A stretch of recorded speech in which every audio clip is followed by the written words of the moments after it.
Давай, давай. Да. Давай.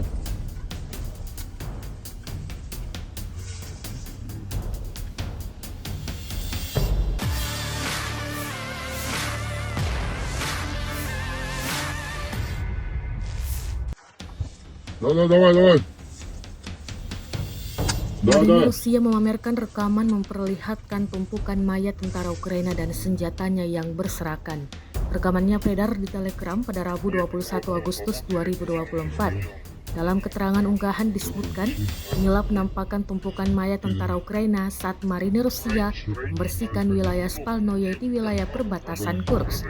Batalion terpisah ke-382 dari Brigade Marinir terpisah pengawal ke-810 membersihkan area sekitar permukiman, menghancurkan tentara angkatan bersenjata Ukraina dengan rentetan serangan.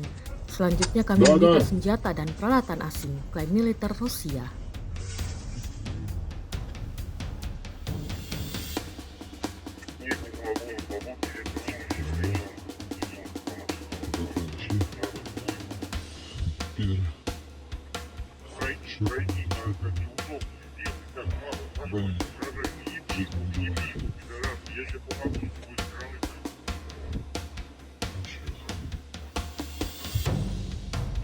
Download Tribun X sekarang, menghadirkan lokal menjadi Indonesia.